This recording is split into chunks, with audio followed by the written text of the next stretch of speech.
What's up, guys? Welcome back. I figured I'd switch it up a little bit today and bring you with me to the store.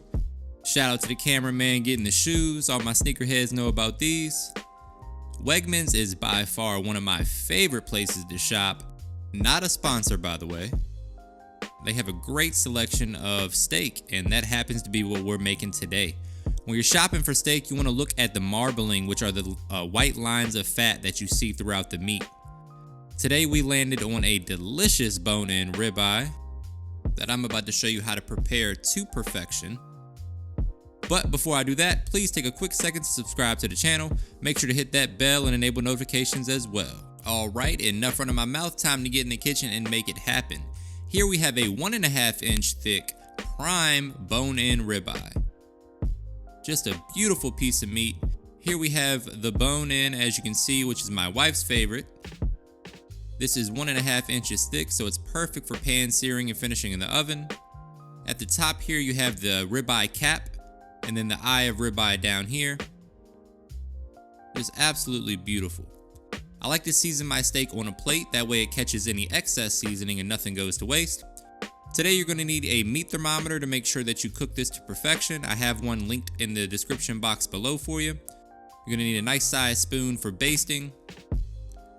We're going to be basting this delicious Kerrygold butter. It's grass-fed, super good for you, and delicious in flavor. Rosemary, thyme, and fresh garlic, along with some pink Himalayan sea salt, some black pepper, a little garlic, and some onion powder. Also some avocado oil, which has a really high smoke point, and we'll be cooking it in our cast iron skillet today. If you don't have a cast iron, use a stainless steel or whatever you got. Something that's oven safe though. The first step here is to make sure you allow your meat to come up to room temperature. This is very important because it promotes even cooking. You want your steak to be evenly cooked throughout. We're also going to season it with salt about 30 to 40 minutes before we begin to cook it. That way that salt has time to work its way into the meat and the meat can come up to room temperature. Season all sides, including the fat cap, with salt, pepper, garlic, and onion powder. If you do have a favorite steak rub, feel free to use it here. Don't let me slow you down. But this is just what I like to use with my steak. I like to keep it nice and simple. Along with the butter and the herbs, it's just the best way to cook steak in my opinion. Let me know in the comments how you do it. So here we have it, a nice coating of salt, pepper, garlic, and onion powder. Always press the seasoning into your meat. Don't rub it, that way it stays nice and even.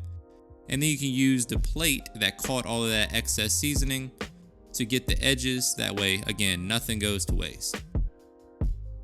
Repeat that same process on the other side. This is a pretty big piece of meat, so you want to be kind of heavy-handed on the seasoning. Looking good. Now we're going to preheat our oven to 400 degrees and get our skillet nice and hot. When I say nice and hot, I mean smoking hot. We're going to add our avocado oil, which is a high smoke point cooking oil. Something like vegetable oil or canola oil will work as well. Make sure your skillet is nicely coated in that oil. And then always lay the meat away from you. And then we're going to press down to maximize surface area contact. That's super important to develop a nice sear and a nice crust. And crust absolutely equals flavor on steak. So after about 1.5 minutes to 2 minutes per side, you should be looking just like this. Jesus. Flip her over for another 60 seconds or so, 1 minute to 2 minutes, depending on your doneness preference. Make sure to sear that fat cap on the edges as well, as you see me doing right here. And then we're going to turn our heat down to medium-low and add in our butter, herbs, and garlic, and give this beautiful steak a nice basting. I recommend crushing the garlic and leaving the skin on. That prevents the garlic from burning. It gives you the nice flavor of the garlic without the, burnt flavor that you get if you throw it in there without the skin on. Allow that butter to melt. Grab a pot holder to make sure you don't burn your hand on the skillet. And then tilt the skillet towards you. And using your spoon, just baste that herb-infused butter on top of your bone-in ribeye steak. This, my friends, is definitely food porn. I think this counts as a money shot too. You guys let me know in the comments what you think. After about 30 to 45 seconds of basting, we're gonna pop this steak in the 400-degree oven for about 8 to 10 minutes, or until it reaches 125 to 130 degrees internal temperature. Again, that really depends on how you like your steak. I like mine between medium rare and medium. I will add all of that information for you in the comments below. Here we are right at 125, which is perfect for me. I'm gonna pull this out of the oven and out of the skillet. The next most important step to cooking a steak is allowing it to rest for about 8 to 10 minutes before you slice into it. That allows the juices to redistribute throughout the meat. If you slice it while it's piping hot, all the juice is gonna end up on your cutting board, and you're gonna have a nice dry steak. And you better not tell people that Mr. Make It Happen taught you how to make that dry steak, because I did not.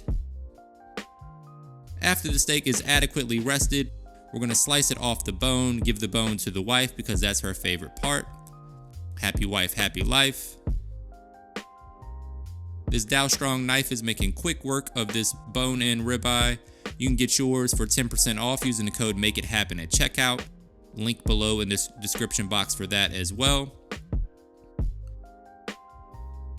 And then let's slice this up. I like to make my slices nice and thick. Let me know in the comments how you like your steak done. I like mine medium rare to medium. This came out somewhere in between. Just perfectly seared, beautifully cooked, nice and fatty as a ribeye tends to be.